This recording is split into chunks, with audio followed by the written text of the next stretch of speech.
아멘. 먼저 대림절 주님을 기다리는 성탄 절기를 맞아서 여러분 가운데 이미 오신 예수님, 다시 오실 예수님의 은총과 평화가 함께하기를 바랍니다. 대림절 하면 주님을 기다리는 절기인데 주님을 요때만 기다리는 건 아니지만 특별히 우리는 교회는 교회력이라는 시간표를 따라서 그 달력을 따라서 우리는 주님을 기리고 믿음을 확인합니다. 그랬을 때 대림절은 지금 우리 가운데 오시는 주님을 그냥 외피적인 피상적인 신앙으로서 주님이 아니라 내 안에 내 내면에 주님을 모시는 것을 더욱 깊이 앙망하는 절기입니다. 주님을 모시려면 어떻게 해야 되는 거예요? 우리가 얼마 전에 내 몸이 성전이다. 내 몸을 더럽히지 마라. 그런 말씀을 나눈 적이 있습니다만은 주님을 모시기 위해서는 먼저 우리 안에 있는 허섭 쓰레기들을 치워야 합니다. 우리가 절기를 지킨다는 것은 그 절기가 주는 의미와 교훈과 길을 우리가 다시금 새기고 지킨다는 겁니다. 그렇다고 하면 우리 안에 주님을 모시려면 먼저 우리 안에 있는 영적인 쓰레기, 감정의 쓰레기들을 정리를 해야 됩니다. 가령 미움, 시기, 다툼, 허영심 이런 것들을 결별해야 사랑이고 평화이신 예수님이 온전히 자리하실 수 있다는 겁니다. 바로 우리는 그러한 주님을 맞이하기 위한 절기의 첫 번째 주일에 와 있습니다. 그것을 우리는 세상의 시간으로는 연말이지만 우리의 영적 시간으로는 12월이 곧 정월인 거죠. 정말 놀라운 섭리가 아닐 수 없어요. 그래서 우리가 이 세속적 시간 12월 달에 우리의 영적인 새로운 출발을 다지어야 세속적 시간 1월이 와도 우리는 새로운 희망의 삶을 살게 된다라는 신앙적인 은총이라고 할 수 있습니다. 그런 점에서 우리가 예수님을 기다릴 마음의 준비, 영적인 준비, 삶의 준비가 이 12월에 있어야 하겠다 이런 말씀을 먼저 드립니다. 오늘날 시대는 정말 갈등과 어둠이 날로 깊어가는 시대입니다. 따라서 우리는 주님을 더 그리워할 수밖에 없는 때이기도 합니다. 주님이 대림절 12월 달에만 오시냐? 그렇지는 않죠. 우리는 이 대림절의 마음의 신앙을 뿌리 깊게 잘 간직함으로 말미암아 매 시간 주님을 기다리는 믿음의 사람이 될 수 있다는 겁니다. 우리 동방의 가장 아름다운 나라로 우리 대한민국을 노래했던 타고르 시인이 기탄잘리라는 시 45편에 주님의 오심을 이렇게 노래하고 있습니다.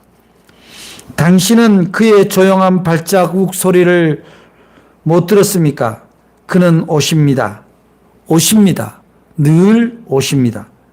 순간마다 해마다 날마다 그는 오십니다. 오십니다. 늘 오십니다. 숱한 노래를 마음의 숱한 느낌에 따라 불러봤지만 그 모든 가락이 언제나 부르짖었던 것은 그는 오십니다. 오십니다. 늘 오십니다. 햇빛 밝은 4월의 향긋한 날엔 숲속 오솔길로 그는 오십니다. 오십니다. 늘 오십니다. 7월 밤에 비오는 어둠 속엔 천둥치는 구름 마차를 타고 그는 오십니다. 오십니다. 늘 오십니다. 슬픔에 잇따른 슬픔 속에 내 가슴을 밟는 것은 그의 발자국, 내 기쁨을 빛나게 만드는 것은 그의 발이 밟는 황금의 촉감입니다.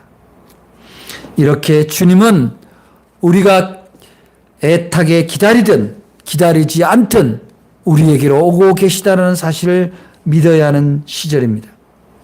오늘 이 하박국 선지자의 기록은 그 시대적 배경이 오늘날 우리에게 주는 교훈이 상당합니다. BC 7세기 당시에 이스라엘의 예언자였던 하박국은 기다림의 사람으로 칭해집니다. 하박국이 살던 시대는 역사적 격변기였습니다.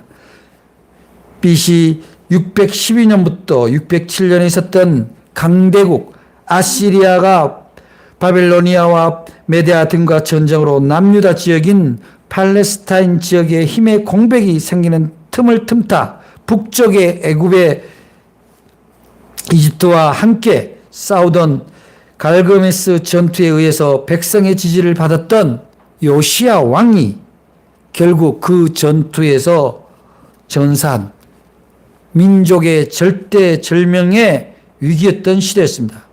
어쩌면 오늘날 우리 한반도를 중심으로 열강들이 각축전을 벌이고 또 이로 인한 전쟁 위기가 날마다 처해 있는 모습과 너무나 유사합니다.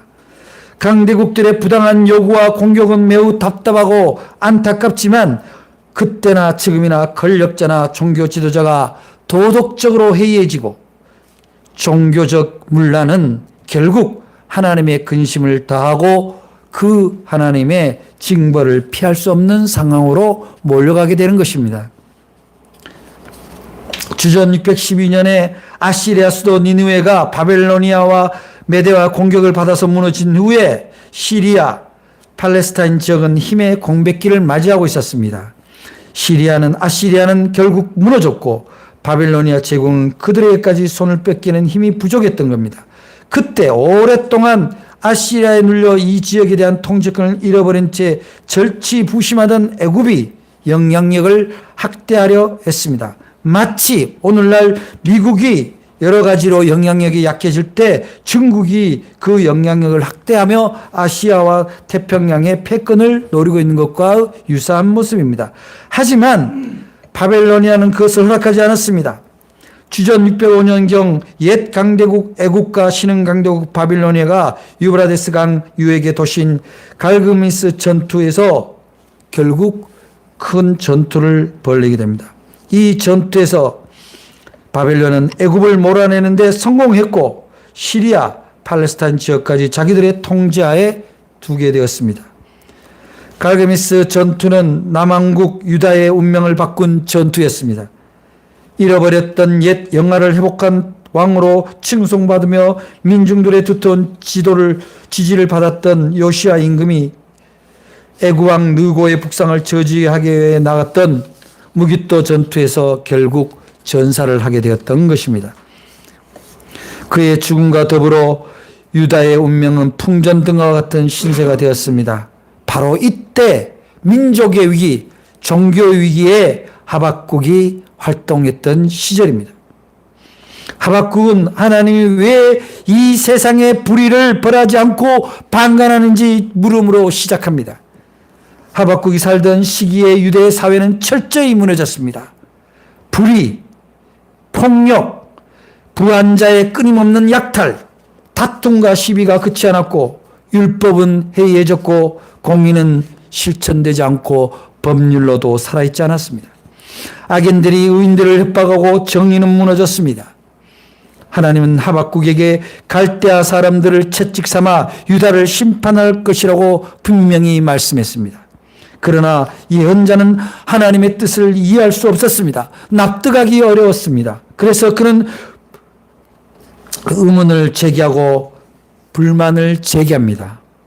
그의 백성이 아무리 죄를 지었다기로서니 그들보다 더 악하고 무도한 나라, 자기들의 힘을 신으로 섬기는 나라를 들어서 유다를 심판하는 것은 하나님의 공의에 합당하지 않다라는 것입니다.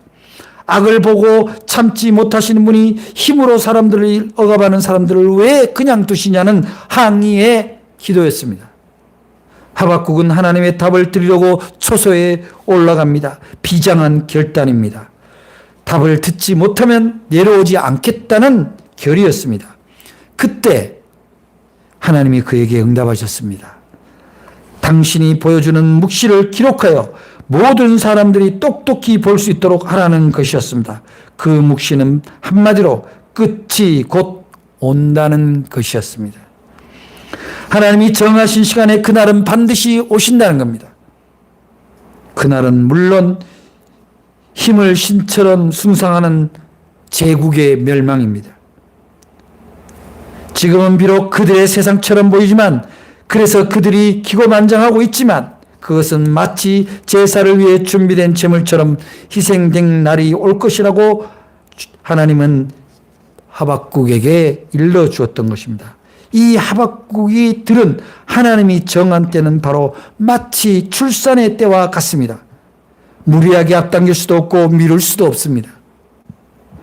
하박국 2장 3절 후반에 보면 이것은 공연한 말이 아니니 비록 더디더라도 그때를 기다려라. 반드시 오고야 만다. 늦어지지 않을 것이다. 사랑하는 여러분, 오늘날 우리가 사는 이 세상에 누구를 기다리고 있습니까? 무엇을 기다리고 있습니까? 하나님이 이 땅에 무엇을 해주기를 원하고 있습니까? 하나님의 공의를 핑계 삼아서 자신들의 권력, 자신들의 소유를 지키기 위해서 하나님을 파는 자들에게는 결코 하나님은 심판으로 오시지 사랑으로 올 수 없습니다. 하나님의 공의는 사랑과 심판으로 나누어집니다. 여러분은 심판을 받을, 하나님의 심판을 받을 주님을 기다리고 있습니까? 아니면 하나님의 사랑을 받고 그 도탄에서 건짐을 받기를 기다리고 있습니까? 오늘날 한국교회의 일부를 들여다보면 정치 권력과 결탁하여 하나님을 팔아먹고 가난이들을 핍박하고 거짓과 무속에 찌든 그런 권력가를 여전히 칭송하고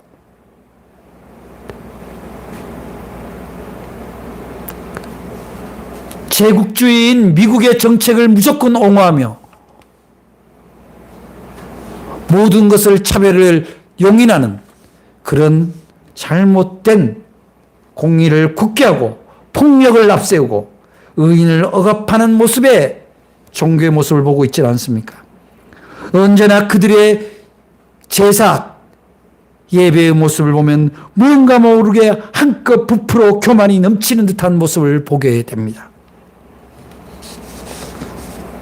형식은 있으나 도무지 경건을 찾아보기 힘든 종교의 모습에서 저는 그들이 바로 하나님 앞에 재물의 신세가 되리라는 것을 쉽게 깨달을 수 있습니다. 나는 그렇게 주님의 재물이 될 것인가? 주님에 의해서 구원을 받는 사랑이 될 것인가는 우리들의 믿음의 자세에서 확인할 수 있습니다. 여러분이 지금 잠시 가난하고 잠시 고난의 길에 있다 할지라도 여러분이 주님의 공의에, 주님의 사랑에, 주님의 평화에 같이 걸음하고 있다면 여러분은 여러분을 들어 인정하고 다시 구원하고 희망을 주시고 새로운 세계를 선물할 주님을 맞이하게 될 것입니다. 출애굽의 의미는 노예살이를 하던 사람을 하나님과 함께 자유로 이끌어주는 그런 하나님의 역사가 바로 출애굽이었습니다. 그런데 그렇게 해서 하나님의 나라, 하나님이 지명한 땅 가나안에 들어가기까지는 반드시 아무것도 보장될 수 없는 광야에서 오직 하나님만을 바라보는 그 고난과 감사의 여정을 거쳐야 한다는 겁니다. 여러분 올 한 해 살아오면서 여러분의 삶이 모두가 온전했습니까? 모두가 평안했고 모두가 여러분이 소망한 대로 이루어졌습니까? 저는 그러지 않았을 거라고 믿습니다.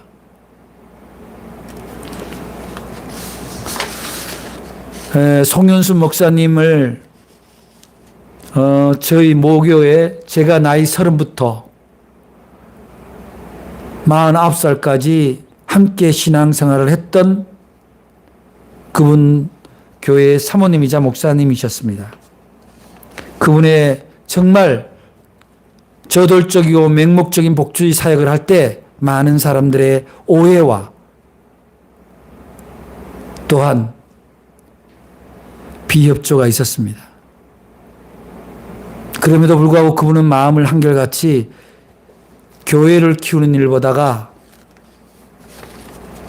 이웃을 돌보는 일에 인생을 바쳤습니다. 그리고 작년에 은퇴를 하셨습니다. 그런데 이제 사역의 짐을 좀 내려놓고 하나님 주신 그 여유와 안식을 누려야 되는 시기에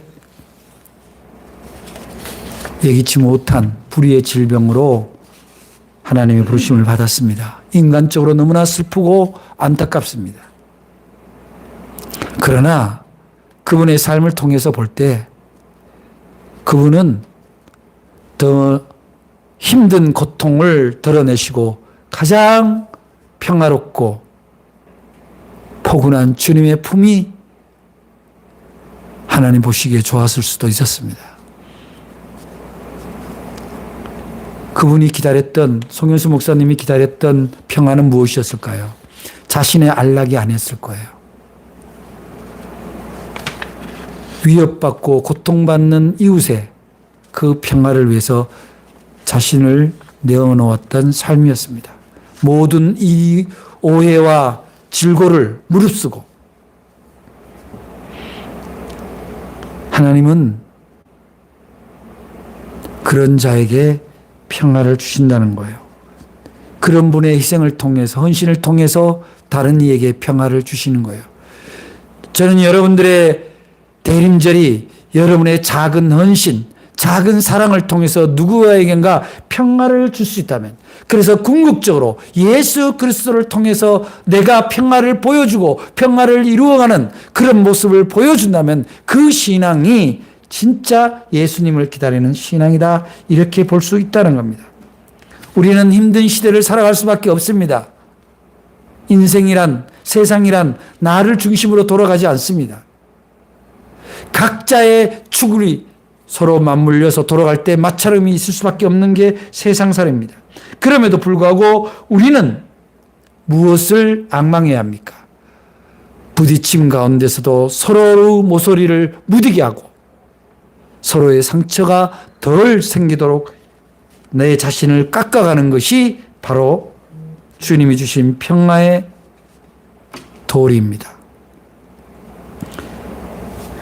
그래서 우리는 믿음으로 살아간다고 할 때 그 믿음은 뭡니까? 주님의 평화를 기다리는 믿음입니다.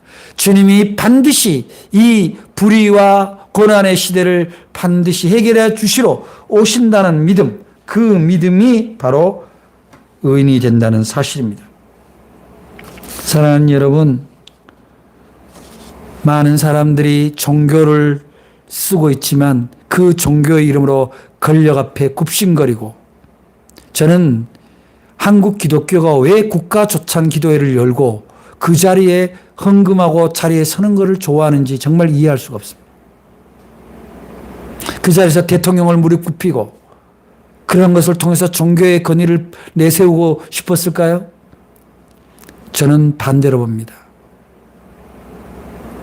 국가 조찬 기도회는 그렇게 형식의 틀을 갖추어서 하는 것이 아니라 온 국민 한 사람 한 사람이 자신의 삶의 자리에서 질서를 지키고 법치를 지키고 공의를 지키고 사랑을 나타내고 살아가는 삶 가운데서, 특별히 우리 그리스도인들이 먼저 그러한 것을 보여주는 삶 가운데서 국가가 온전해지는 것이지, 부자 교회 목사들이 모여서 그럴듯한 찬양으로 그 걸쭉한 음성으로 기도한다고 하나님이 공의로운 나라를 만들어준다고 보지 않습니다. 그런다고 대통령이 바뀐다고 보지 않습니다. 그야말로 깨어있는 국민의 의식이 국가를 바꾸고 세상을 바꾸는 겁니다. 깨어있는 그리스도인들의 기도가, 예수님의 임재하심이 세상을 바꾼다는 믿음이 우리가 기다려야 할 신앙의 모습입니다. 우리는 너무나 분주하게 삽니다. 욕망의 들판에 자신을 던지고 단 하루도 주님의 기쁨을 위해서 무엇을 해야 될까를 고민하기보다는 나의 욕망을 해소하기 위해서 무엇을 취할 것인가, 내가 축적해 놓은 것들에 더 아름답고 더 금빛 나는 모양을 만들 것인가를 꿈꾸며 살아오지 않았습니까? 그러한 욕망의 굴레를 신앙이라는 이름으로 내 자식에게 물려주고, 그러면서 어떻게 우리가 주님이, 공의의 주님, 평화의 주님이, 사랑의 주님을 내 안에 모실 수 있습니까? 우리는 이제 정말 내 안에 있는 것들을 드러낼 수 있는 그런 신앙의 결단이 필요합니다. 무엇이 그렇게 불안합니까? 얼마나 많은 것을 가져야 만족합니까? 이웃들의 공경을 보고도, 처참하게 쓰러져가는 평화를 보고도 우리는 얼마나 무디어야 될 겁니까? 이번 이 대림절 기간에는 그러한 것에 눈뜨는, 나의 경험과 나의 욕망이 내 눈을 가리지 않도록 주님을 향해서 내 모든 것을 내어놓고 눈을 씻는 그런 대림절이 되어야 한다는 겁니다. 사도 베드로는 우리에게 이렇게 권면합니다. 베드로후서 3장 8절에서부터 9절에, 사랑하는 여러분, 이 한 가지만은 잊지 마십시오. 주님께는 하루가 1000년 같고 1000년이 하루 같습니다. 어떤 이들이 생각하는 것과 같이 주님께서는 약속을 더디 지키시는 것이 아닙니다. 도리어 여러분을 위하여 오래 참으시는 것입니다. 하나님께서는 아무도 멸망하지 않고 모두 회개하는 때에 이르기를 바라십니다. 여러분, 우리가 주님을 기다리는데 주님을 기다리는 일이 너무 막연해서는 안 됩니다. 주님이 기뻐하시는 바로 그 일을 하며 기다려야 된다는 것입니다. 악한 자들의 벗이 되고 마음이 찢긴 이들의, 약한 자들의 벗이 되고 마음이 찢긴 이들을 온전하게 회복시키며 살 희망을 잃어버린 이들을 격려해서 일어서게 하는 일에 내가 함께 동참해야 한다는 겁니다. 대림절기는 바로 그런 삶으로 우리를 인도하고자 합니다. 지금 이 땅에 도래하고 계시는 주님은 우리의 몸 안에 우리가 함께 행해야 될 일들에 대해서 주님은 들여다보고 계십니다. 또한 주님은 그러한 일에 우리를 초대하고 계십니다. 주님이 우리에게 오시는 것이 아니라 주님의 그 사랑의 일에 우리가 초대받았다는 사실을 여러분들이 잊지 마시기 바랍니다. 주님이 우리에게 응답이 오지 않는 것이 아니라 우리가 주님의 부름에 응답하지 않는 건 아닌지 이 대림절기에 다시 한번 돌아볼 수 있기를 바랍니다. 제 시 하나를 소개합니다. 응답. 잠이 오지 않아 경을 펼칩니다. 요한의 편지 속에는 햇살이 쏟아지고 나는 새벽녘 언덕에서 놓친 말씀 한 자락 붙들고 당신에게 묻습니다. 날선 검보다 눈물 흘리는 일, 무엇을 지켜내는 일보다 사랑하는 일, 어려운 까닭을 날마다 질문하고 당신은 얼른 대답하지 않지만 요한의 편지 속에 가득한 햇살, 따뜻할수록 우리는 왜 눈물이 나는지 조금은 알 듯 합니다. 우리들이 지난 1년 11달을 살아가면서 무언가 내 뜻대로 되지 않았을 때 그 안에 찾아오는 번민이 나를 억눌렀을 때 여러분은 어떻게 기도했습니까? 그리고 기도에 여러분은 금방금방 응답을 느꼈습니까? 오히려 눈물과 근심으로 뒤척이다가 잠이 온 듯 안 온 듯 그렇게 밤을 샌 적은 없습니까? 목사인 저도 제 개인의 기도와 성도들의 기도, 동역자들의 기도로 제목을 나누다 보면은 내 기도가, 이 기도의 숙명은 언제나 끝이 날까? 기도의 응답이 완전하게 이루어지는 때가 언제일까? 그런 생각을 하면 너무나 아득한 때도 있었습니다. 그러나 돌이켜 눈물의 기도를 드렸던 그 시간에 주님은 이미 내 곁에 서서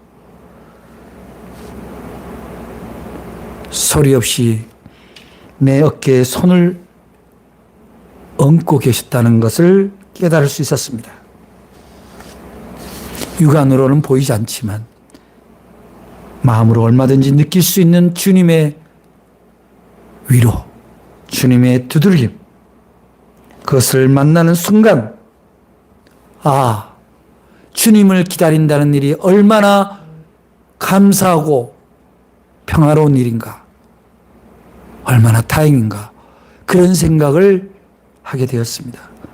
사랑하는 여러분, 이 대림절에 여러분들이 기다리는 성탄은 무엇입니까? 여러분이 진정 설레면서 기다리는 예수님의 모습은 무엇입니까? 단연코 말합니다. 여러분의 심령 안에 예수님이 찾아갔던, 예수님이 어루만져줬던 그들에 대한 여러분들의 사랑이 주님처럼 준비되지 않았다면 주님은 여러분들에게 오시기 힘들 거예요. 여러분의 준비된 칸타타를 들으러 오시는 분이 아닙니다. 여러분의 화려한 성전에 찾아오시는 분이 아닙니다. 여러분 마음 안에 가난한 마음, 가난한 이들을 위한 나의 기도가 있을 때, 불의한 세상에서도 믿음을 지키고자 하는 굳건한 신앙이 있을 때 주님은 여러분에게 찾아오실 겁니다. 오늘도 예레미야 선지자를 통해서 그러한 속삭임이 우리에게 들려지고 있습니다. 너는 내게 부르짖으라. 내가 네게 응답하겠고 네가 알지 못하는 크고 비밀한 일을 네게 보이리라. 사랑하는 여러분, 우리는 오늘 하박국 선지자가 얘기한 대로 이 묵시는 정한 때가 있나니 그 종말이 속히 이르겠고 결코 거짓되지 아니하리라. 비록 더딜지라도 기다리라. 지체하지 않고 반드시 응하리라. 주님은 기다리는 자에게 오십니다. 주님이 주는 은총의 열매를 기다리는 것이 아니라 주님이 오시는 것만으로, 주님이 나와 함께 하시는 것만으로 충분히 감사하고 평화로운 그 소망을 가진 이에게 주님은 오십니다. 여러분의 세속적인 꿈은 후순위에 두시고 오직 주님만이 여러분의 구원자이고 동반자이고 위로이며 여러분의 삶의 평화의 주인이심을 믿으시기를 바랍니다. 이 대림절 그 평화의 주인을 기다리는 믿음이 여러분 안에 충만하기를 축복합니다. 기도하겠습니다.